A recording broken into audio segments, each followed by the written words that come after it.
Bonjour à tous. De notre côté, on s'est intéressé aux littoraux de ce territoire du Blayais.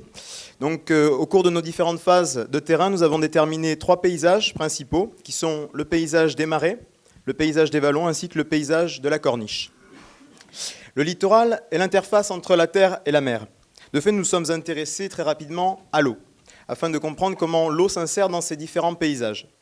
Et nous avons très vite été rattrapés par le contexte actuel de réchauffement climatique et donc de montée des eaux.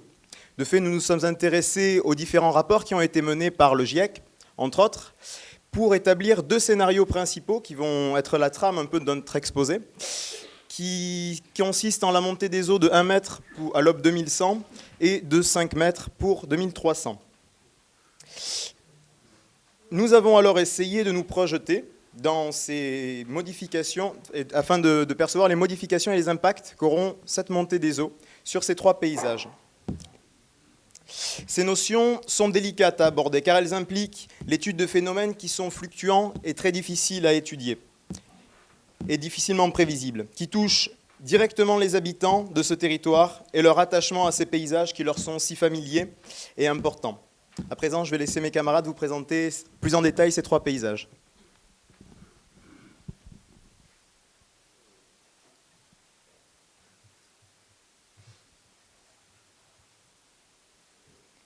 Le paysage des marais est composé d'un relief plat de parcelles agricoles et d'un système construit avec l'eau composée d'un canal de ceinture et de canaux de drainage. Selon les prévisions du GIEC en 2100, il faut s'attendre à une montée des eaux de 1 mètre et à une augmentation de la fréquence de intempéries. Les inondations pour les scénarios d'1 mètre se situeront sur la partie haute des marais qui, on peut voir, est due à un affaissement des terres. Ce seront les agriculteurs qui seront le plus touchés par ces problèmes, notamment à cause du coup des inondations dues au ruissellement. Et pour le scénario de 5 mètres, en 2300, si aucune mesure ne sont prises, la submersion marine aura un impact majeur sur les marais et les parcelles agricoles pourront disparaître. Donc, concernant les enjeux du paysage des marais, tout d'abord, le premier enjeu est le maintien des dispositifs actuels de fonctionnement des marais, avec la protection des digues, canaux de drainage et drains. Cet enjeu est plutôt économique, car ce maintien est actuellement très onéreux. Un autre enjeu est les activités locales qui allient la pêche, l'agriculture, l'élevage ainsi que la chasse. Et donc, pour répondre aux enjeux du paysage des marais, il est possible d'envisager une gestion souple du trait de côte par ouverture de brèches. Donc, ce scénario impliquerait directement les agriculteurs ainsi que les éleveurs, car effectivement, leurs terres d'exploitation seraient directement mises en jeu. Pour ce faire, la stratégie serait d'adapter l'agriculture dans son ensemble. Cependant, les inondations irrégulières amèneraient les particuliers, syndicats de la gestion des digues et les politiques à se concerter afin d'échanger autour d'une stratégie d'adaptation. Et donc, pour se référer à ça, il y a le projet Adapto qui se fait juste en face sur l'île Nouvelle. Le paysage des vallons est composé de parcelles viticoles de 2 villes importantes, Blaye et Plazac, de boissements et du ruisseau du Brouillon.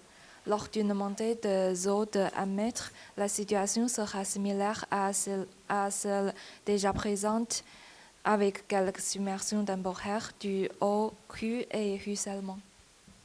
Pour le scénario de 5 mètres en 2300, donc, si on ne fait aucune action, le bas du coteau sera inondé, touchant notamment les vignes et du coup les acteurs comme les viticulteurs. Mais les villes, on peut voir la citadelle de Blaye et l'arrière-ville ne seront pas touchées, mais on peut prévoir que les habitants devront quand même s'adapter à tous ces changements. Donc, pour établir les enjeux concernant le paysage des vallons, tout d'abord, les enjeux sont patrimoniaux. C'est le cas à Blaye ainsi qu'à Plazac, comme vu précédemment. Les cultures viticoles aux abords de l'eau sont elles aussi également en jeu. Enfin, la station d'épuration pourrait s'inscrire dans des enjeux plutôt économiques et de biodiversité. Il est possible donc, suite à ces enjeux, d'envisager la protection de l'urbain et du patrimoine par le rehaussement de la digue à Blaye et à Plassac. Alors il y a déjà des aménagements de fait, mais malheureusement ils ne vont pas être suffisants lorsque la montée des eaux sera à 5 mètres. Donc du coup les habitants vont être les premiers concernés face à ce risque, car leur lieu de vie tout simplement est menacé. Donc concernant ensuite la frange viticole, concernant la frange viticole, il est certain que cette culture elle est inscrite dans les mœurs, d'où la délicatesse d'agir dans ce lieu. Mais au vu du contexte, ce serait l'un des endroits en tout cas les plus propices à une ouverture de l'eau. Le paysage de la corniche est composé d'une falaise calcaire, d'habitations et de jardins sur le berge et des habitats troglodytes. Lors d'une montée des eaux de 1 mètre, il y aura une inondation partielle des jardins. Pour le scénario en 2300, la proximité des habitations et des jardins avec l'eau touchera directement les habitants et pourra fragiliser le patrimoine architectural et le calcaire existant. Donc dans le paysage de la corniche, nous avons des enjeux directs, donc les habitations et les jardins des propriétaires. D'autres enjeux sont indirects. En effet, on pourrait parler de l'éventuel risque d'érosion de la falaise calcaire.